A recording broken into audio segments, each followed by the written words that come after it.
Hello, Jennifer. I've got a couple questions for you here. Okay, so on these cabinets, of course, we're doing red oak shaker style cabinet. For your drawing, oh, that's my software. Hold on. For your drawings that you had here, um, so you had a little bit of radius here. I didn't know if that was actually you wanted, or if that was how you just drew it, or if you actually wanted me to put a radius there. Little radius block inside here. We could do that if you want. You do kind of a half circle here. Let's see, maybe 1 inch by 1 inch.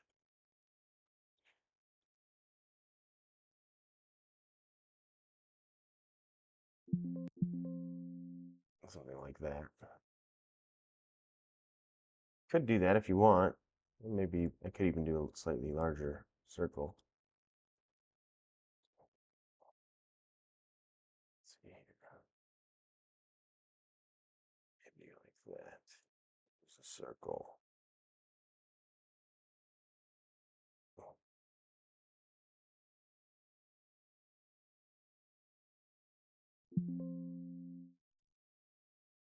So I could do that, or let's see, if I do a straight sweep block, it would be kind of like a block like this, which is usually what I would do with a shaker style cabinet. Sometimes people prefer me to do like an angle block. Not a huge fan of them, but I can do that on both sides over here. My favorite though is just the straight sweep block, shaker style sweep block, like so. And then my next question, I don't know how important these opening sizes were for you. You drew 11 inches here, 5 1/4, 6 1/2. So this 5 1/4, I've got 5 1/4 here. I've got 19 1/4. I've got 34-inch height. I've got this as a false front, which can hinge on the bottom so that it opens up. I'll use a tip out hinge there. I can put a little tray in there. And then, but anyways, this opening didn't work out at 11 when I did 5 1/4, 6 1/2. The math just didn't quite line up. I don't know how important that 11 was. I don't know if there was something specific in there.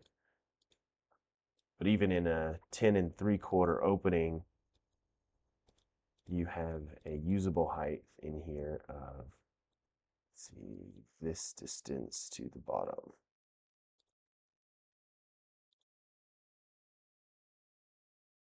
9 7/16 usable height in a 10 3/4 opening. So just because the amount of distance from the bottom of the guide to the actual bottom here. My next question for you is, I think you may have told me this side needs to be finished as well, or does this side go up against a wall? Because if it goes up against a wall, I usually do a wall scribe. That way only the face frame touches the wall. If there's if this is just open on this side, then I would delete this wall here. Let's see here. I would delete this wall and then it'll automatically go to a finished end. Oh, it didn't automatically go. Let me make it go finish on both sides. So then the end would go all the way over. And that way you've got an oak end all the way on both sides. Um, you've got, for this guy, you didn't write the depth of this unit needed here. So I see you've got 14 for the shelves. It is walled in both sides. So I don't know if this needs to be 20, 24. I've got this one as 20 for your, I think you had 20, right? Yeah, 20 inches here. So where's my, so I've got 20. This one, I mean, I think I have it, well, I have it at 22 right now, actually. There it is at 24. I can bring these shelves to 14. Let's see here. And the shelves, I'm just going to do like a 3.5 inch tall shelf. Oops, 3.5 inch tall. And then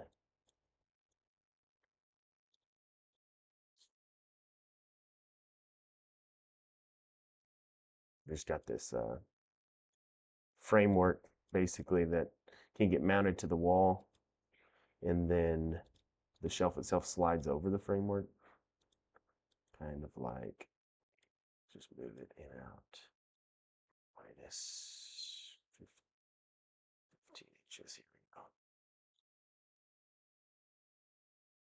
So I've just got kind of a C-shape shelf, and it kind of slides over this framework that I'll provide. Okay, I think, yeah, just as long as you're confident in this measurement here, this 28.5. Sometimes I'll make these shelves, sometimes I'll leave them a little long, and then that way I might make the framework kind of smaller, and then that way the framework can just get mounted to the wall and shimmed out to the wall if needed, you know. But then a lot of times I'll make this portion, uh, I'll make these a little longer, and then that way they can be cut perfectly to fit wall to wall. Unless you're pretty confident in your measurement, and we're good to just build them at the 28.5 wide. But yeah, if we can double check this measurement here, this 24-inch depth here. Let's see, end view of this cabinet, 24. Now, of course, I've got adjustable shelves. Yeah, if you can just look over all these details, give me some feedback on these. We're trying to get started on these either this afternoon or first thing Monday, and then of course we can build this guy first and get it ready for you so you can get the countertop measured. We'll go. In fact, we can probably have that. Uh, probably have this all. The actual casework for it will probably be built by like maybe Tuesday or maybe Wednesday. Maybe probably Tuesday though. And if they wanted to come measure for the countertop, then they could measure the casework for it by then. Maybe just come by the shop and measure it, even since it's just a single vanity. Also, I noticed that. Let me see here. Where did I see that? Okay, I think you said something about a wood top. Oh, I didn't actually figure or plan doing anything on this, but notice you were only doing granite or quartz on this unit. So, do you need me to build a wooden countertop for this? I could pretty easily build like a matching red oak top. Let's see, I could do like a wood top here, 28.5. I probably wouldn't put this decorative edge on it though. Probably just do like a with a round over maybe edge. That would probably look nicer. Oops, not brown, not white though. That would need to be the same as this cabinet. You can turn on texture mode. So yeah, so that would all be oak, red oak if you did that. It'd be like a red oak plywood top, and then a red oak hardwood front edge here. Okay. If you can just look over all these details and get me back some answers, and we can get going on these. Thank you, Jennifer.